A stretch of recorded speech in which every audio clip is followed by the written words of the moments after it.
Que la paix soit sur vous les Gaulois et les Gauloises, courageux résistants et opposants à la dictature sataniste qui bientôt ne sera plus mondiale, mais locale, et qui pour finir disparaîtra totalement de la surface de la Terre, et bon débarras. Dans cette vidéo, je vais vous parler de sujets divers et variés de façon extrêmement brouillonne, mais ce n'est pas grave. Donc primo, on va parler de déprogrammation historique. Je suis inscrite depuis longtemps à un groupe Facebook qui s'appelle Déprogrammation historique, et en fait, c'est du n'importe quoi qui s'y raconte, et là, je sais pas, en fait, c'est comme s'il m'avait hypnotisé, un peu à la manière de Gosmi avant, et que brusquement, je me réveillais. Donc, c'est n'importe quoi, la déprogrammation historique, ce qu'ils appellent, eux, la déprogrammation historique, et nous allons le voir tout de suite. Alors, voilà leur publication. Donc, je suis sûre, il y a beaucoup de gens qui adhèrent, mais sans savoir finalement à quoi ils adhèrent. Alors, on va regarder simplement le titre, on va essayer de comprendre ce qui est dit dans cette publication. Alors, le titre. De la partie historique à discréditer pour reconstruire un programme pour le temps à venir. De la partie historique à discréditer pour reconstruire un programme pour le temps à venir. Au minimum, on peut déjà considérer, admettre, reconnaître, avouer que ce n'est pas très clair. De la partie historique à discréditer pour reconstruire un programme pour le temps à venir. Alors maintenant, on va regarder ce qui est dit sous ce titre, déjà hyper confusionnant et mystérieux et brumeux. Voilà ce qui est dit dans l'article. Comment décrédibiliser l'histoire enseignée seulement aux grands-parents sur une boîte de chocolat? Comment décrédibiliser l'histoire enseignée seulement aux grands-parents sur une boîte de chocolat? 3 petits points. Comment décrédibiliser l'histoire enseignée seulement aux grands-parents sur une boîte de chocolat? Franchement, je comprends rien, mais rien. Et en fait, je n'ai jamais rien compris à ce qu'il racontait sur dans ce groupe. Mais, vous voyez le titre, alors le titre général du groupe, c'est... Voilà, à propos, donc je regarde à propos du groupe. Hein. Un peu de vérité dans ce monde de mensonges. Un peu de vérité dans ce monde de mensonges, 3 petits points. Donc ça donne envie, on se dit, ah, ils vont nous révéler des choses cachées. Ils vont nous révéler des secrets, ils vont dénoncer des mensonges. Ouais, ça a l'air cool. Mais donc maintenant on revient à ce qui est dit vraiment, et vous allez voir comme c'est incompréhensible, ou fumeux, ou faux, hein, tout simplement. Alors comment décrédibiliser l'histoire enseignée seulement aux grands-parents sur une boîte de chocolat? Encore avant la Révolution, l'histoire de France commençait par un Pharamond, premier roi de France. Encore avant la Révolution. Déjà, encore avant la Révolution, je comprends même pas ce que ça veut dire. C'est-à-dire encore avant la Révolution. Est-ce qu'il veut dire avant la Révolution? Même avant la Révolution? C'est encore avant la Révolution, ça n'a pas de sens clair. Hein. L'histoire de France commençait par un Pharamond, premier roi de France. Et alors là, déjà, c'est quand même super mystérieux. Qu'est-ce qu'il veut dire exactement? Est-ce qu'il veut dire que avant la Révolution... Bah non, franchement, j'arrive même pas à formuler une hypothèse de ce qu'il veut dire. Alors, on va regarder quand même l'illustration, puisqu'il y a des illustrations. Alors, il y a une illustration qui semble tirée d'un livre du XVIe siècle, je dirais, ou du XVIIe siècle. Ouais, ça c'est du XVIe siècle, a priori, la planche, là, l'image. Donc c'est une gravure tirée d'un livre, apparemment. Et il y a marqué « Des rois de France », en dessous « Pharamond, 91 », et on voit un roi avec 3 petites couronnes dans un blason. Bon, alors ce roi Pharamond, je le connais pas, certes, mais avec l'image, on peut pas en dire quoi que ce soit, quasiment, sauf que c'est un roi, visiblement, et qui a marqué 91, Pharamond 91. Bon, alors lui, donc, il dit ce qu'il dit, c'est-à-dire, encore avant la Révolution, l'histoire de France commençait par un Pharamond, premier roi de France, et il illustre avec ça. Mais qu'est-ce qu'il veut dire exactement? Ben, franchement, ça me paraît, là, pour le coup, impossible à savoir. Impossible à savoir. Alors, on continue. Par la suite, on aura Tartarin de Tarascon, donc ça c'est la nouvelle bien connue de Daudet. On aura Tartarin de Tarascon pour décrédibiliser l'ancien monde, Tartare-in, d'avant 1812 pour une partie de l'Europe.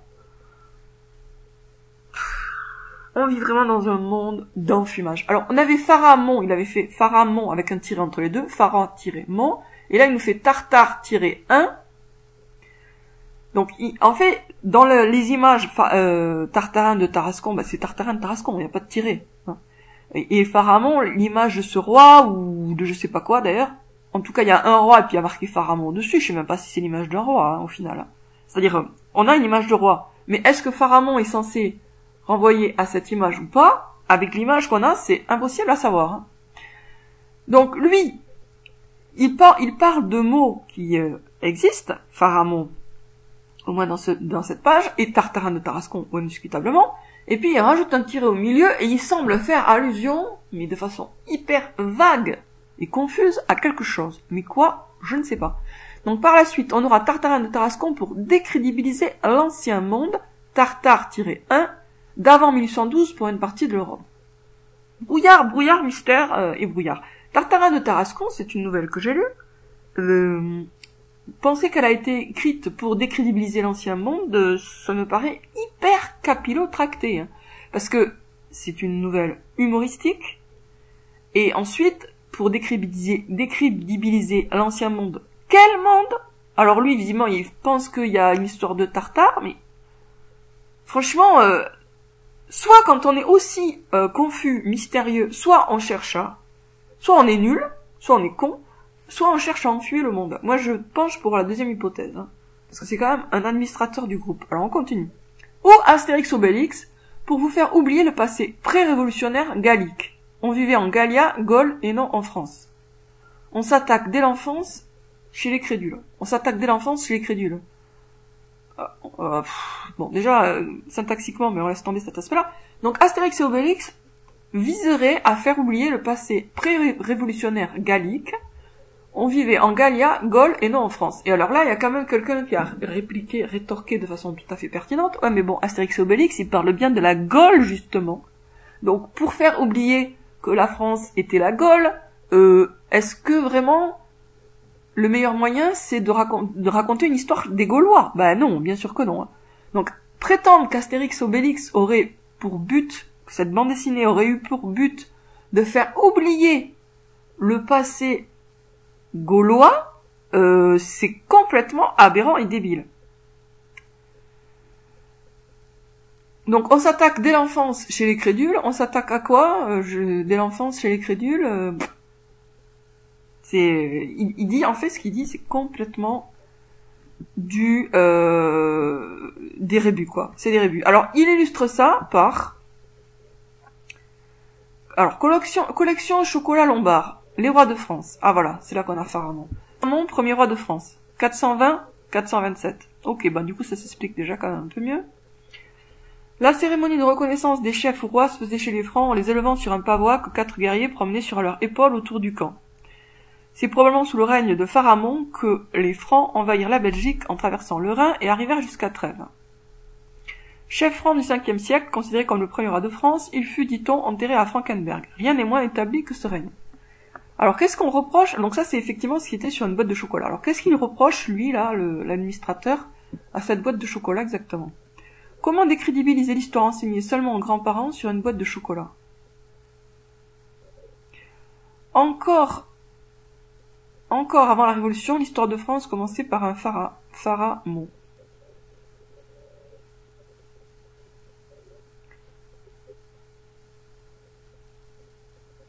Donc quoi? Je comprends pas. Donc en fait là, cette boîte de chocolat, elle date du 19e siècle. Ok, oui, ça effectivement, ça a l'air. Peut-être c'est un peu plus récent, mais bon, on va dire que ça date du 19e siècle, cette boîte, c'est possible, ce dessin. Et donc, quoi? Et donc, pour l'auteur de la publication, cette boîte de chocolat décrédibiliserait quelque chose. Mais quoi? Je sais pas. Alors, par la suite, on aura Tartarin de Tarascon. Donc, maintenant, on va regarder Tartarin de Tarascon. Donc là, l'image, c'est Aventure prodigieuse de Tartarin de Tarascon, œuvre complète d'Alphonse Daudet, édition populaire. Bah oui, c'est Tartarin de Tarascon, le Vantard. Oui, bah oui. Et alors? Et donc, quoi? On aura Tartare de Tarascon pour décrédibiliser l'ancien monde, Tartare-1, d'avant 1812 pour une partie de l'Europe. On comprend rien, quoi. Franchement, on comprend rien. Alors, pourquoi je parle de ça? Parce que c'est pas juste qu'il est pas clair, c'est que toutes les publications de ce groupe de déprogrammation historique, elles sont de ce registre-là. Autrement dit, ils font allusion à un truc qui serait bon. Alors, je résume quand même le message plus ou moins subliminal, là très subliminal, d'autres fois un peu plus explicite, c'est que toute l'histoire de France est fausse, totalement fausse, et que en gros, tout aurait commencé il y a, je sais pas quand, enfin genre au 19e siècle, donc avant il y avait rien. Mais alors là, ça paraît débile, hein, mais la façon dont ils le disent, c'est tellement vague et en même temps allusif, et on dirait qu'ils savent plein de trucs et qu'ils sont super bien renseignés, qu'ils ont plein d'informations historiques, que on n'arrive pas tellement à les contredire parce que on se sent sur un terrain fragile. Moi en tout cas, et je suis sûre que les autres c'est pareil. Hein. C'est-à-dire on se sent sur un terrain fragile parce qu'ils font allusion à des trucs de façon vague, énigmatique, cryptée, à des choses qu'on est censé savoir, en tout cas c'est l'impression que ça donne, mais qu'on ne sait pas, et qui contredirait absolument tout, mais absolument tout, hein, de l'histoire. Donc, par exemple, les pyramides d'Égypte ont été construites au XIXe siècle, etc., etc. Et ça encore, c'est un des trucs les plus clairs qu'ils disent. Et alors maintenant, donc, je reviens sur ce qui est écrit, ou Astérix Obélix pour faire oublier le passé pré-révolutionnaire gallique, on vivait en Gallia, Gaule et non en France. On s'attaque dès l'enfance chez les crédules. On s'attaque à quoi, hein, c'est même pas du français. Bon. Et alors, la dernière illustration, c'est Astérix, Léonidas, ouais, ben oui, donc là, c'est Astérix sur une botte de Léonidas, quelque chose comme ça, oui, et donc. Alors ensuite, on voit Pharamond, premier roi, né 420. Pharamond, fils présumé de machin, chef de la Ligue franque, stationnant sur le Main. Oui, et donc. Où est le problème, quoi? Où est le problème? En quoi Pharamond est un problème? Qu'est-ce qu'il il dit sur Pharamond? Mystère. Alors, maintenant, on va regarder les commentaires sous cette publication. Alors, quelqu'un dit, donc, Goscinny et Uderzo auraient fait partie d'une officine pour réécrire l'histoire. Franchement, n'importe quoi. L'autre, quelqu'un répond, oui.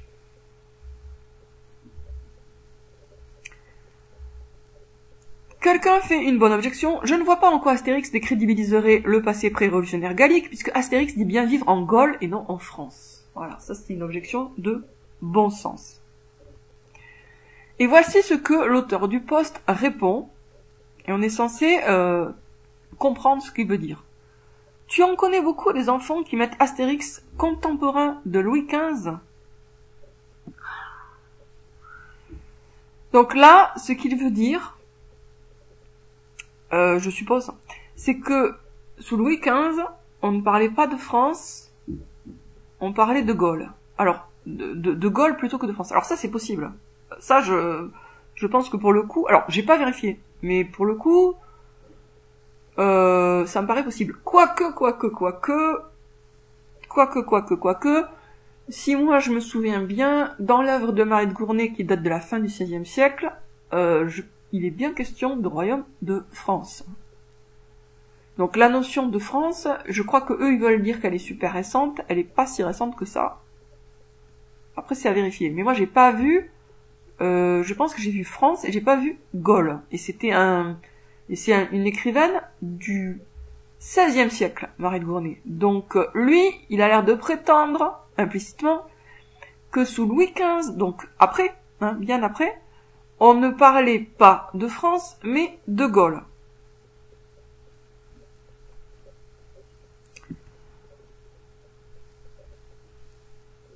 Alors, maintenant, toujours le même auteur de cette publication profondément incompréhensible, dit ceci.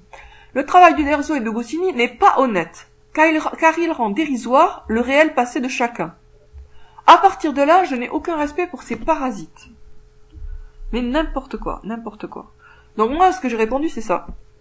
Ces parasites, tu insultes des artistes de talent qui ont apporté de la bonne humeur à des millions de gens, y compris des gens qui n'avaient pas le moral avant. Fais autant de bien aux gens qu'eux, et tu auras peut-être le droit de les critiquer. Sauf que si tu faisais autant de bien qu'eux, tu n'aurais pas envie de les critiquer. Donc là, bon, on a toute une polémique. Donc, en fait, c'est typique de ce qu'il y a dans ce groupe. Et dans ce groupe, ils prétendent aussi, par exemple, que les dinosaures n'ont pas existé, alors que les dinosaures ont bien existé. Les dinosaures, ce sont les dragons. Ce sont les mêmes animaux qui ont été appelés dragons à une époque et dinosaures à une autre époque. En gros, ils ont été appelés dragons tant qu'il y en avait, et dinosaures à partir du moment où il n'y avait plus que leurs ossements, même s'il en reste quelques-uns dans les coins. Alors, ensuite, on va regarder...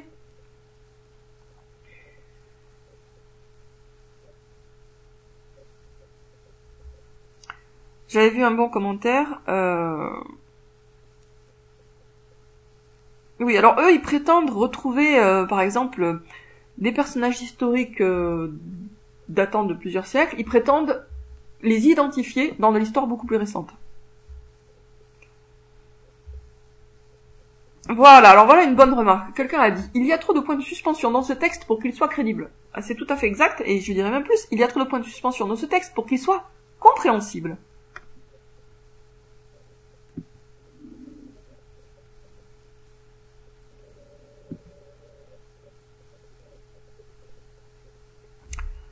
Voilà, donc pour moi, la déprogrammation historique, c'est un gros bobard de plus.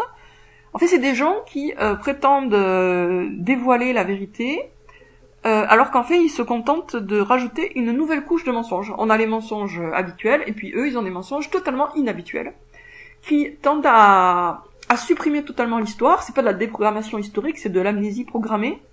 Effacer l'histoire, prétendre qu'il n'y a pas d'histoire, que finalement, le monde a commencé il y a 3 siècles, et j'exagère à peine en disant ça. Donc que tout ce qui est témoignage historique, etc., n'a strictement aucune valeur, et que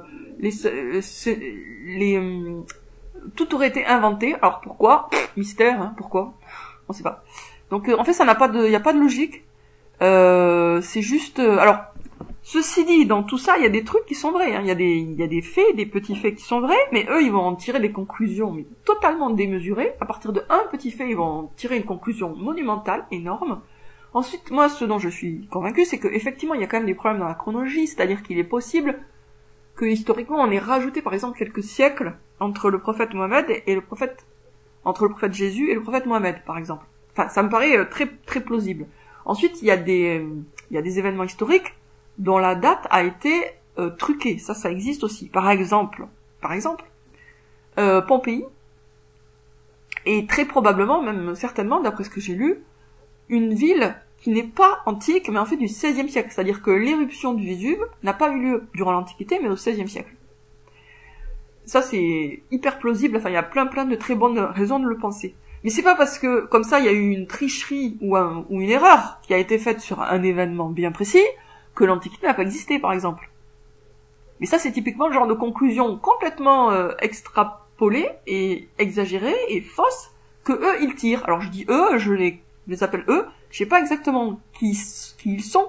Ils ont des références, il y a un auteur russe qui avait commencé dans cette voie. Mais bon, eux, ils continuent. Alors, qu'est-ce qu'ils y gagnent? Je sais pas. Est-ce qu'ils sont payés pour faire ce sale boulot de falsification, en fait, de mensonge? Sous prétexte de nous allons dévoiler la vérité, ils mentent, et ils cherchent à effacer l'histoire, à supprimer l'histoire. Voilà. Donc c'est mal, voilà. La déprogrammation historique, c'est du mensonge. C'est un mensonge qui n'a rien à voir avec la propagande habituelle, mais c'est un mensonge quand même, et j'aurais tendance à penser que derrière, il y a toujours les mêmes, quoi. Toujours les mêmes, c'est-à-dire toujours les mêmes satanistes. Après, bon, je sais pas, hein, je sais pas, j'ai pas fouillé suffisamment pour l'affirmer, mais en tout cas, ça me paraît rentrer dans le plan du nouvel ordre mondial, dans la mesure où le nouvel ordre mondial, pour bien être instauré, il présuppose une amnésie collective. Il faut que les gens oublient tout du passé pour accepter des nouvelles règles complètement aberrantes, délirantes et destructrices. Donc, il faut aller dans le sens de l'amnésie. Et eux, le groupe s'appelle déprogrammation historique. Autrement dit, moi je vois ça comme ça, lavage de cerveau historique. On supprime l'histoire, on tire de tout petits faits historiques, justement, des arguments pour dire qu'il n'y a pas d'histoire finalement. Il n'y a pas d'histoire de l'humanité, tout a commencé il y a 200 ou 300 ans. Voilà, bon bah alors pour ce sujet, j'arrête. Et maintenant je vais vous parler encore un peu de Muspranophyx. Muspranophyx, c'est un mot dans lequel on retrouve toutes les lettres qu'il y a dans France, amour, paix. Muspranophyx, pour ma part, je l'imagine sous les traits de Panoramix, le druide justement d'Astérix et Obélix, mais un Panoramix beaucoup plus grand, et très très grand, et très très bon, et très très gentil, et très très sage, qui est en train de nous préparer une potion magique qui va nous aider à renverser la dictature sataniste. Alors cette potion va nous donner de la force. Mais pour que Muspranophyx nous donne de la force, ben nous devons demander à Dieu la victoire. Donc je le demande là. Ya Allah, Ya Allah, donne-nous la victoire sur les satanistes. Ya Allah, supprime le satanisme et les satanistes par nos mains. Fais que nous donnions le bonheur à la France. Fais que nous aidions, guidions, réconfortions, encouragions, éclairions et libérions des milliards de gens. Ya Allah, supprime le satanisme et les satanistes par nos mains. Ya Allah, donne-nous la victoire sur eux. Donne-nous la victoire sur eux. Ya Allah, donne-nous la victoire sur eux. Et sauve la France par nos mains. Sauve la France par nos mains. Voilà, bon ben pour cette vidéo c'est tout. À très bientôt les amis.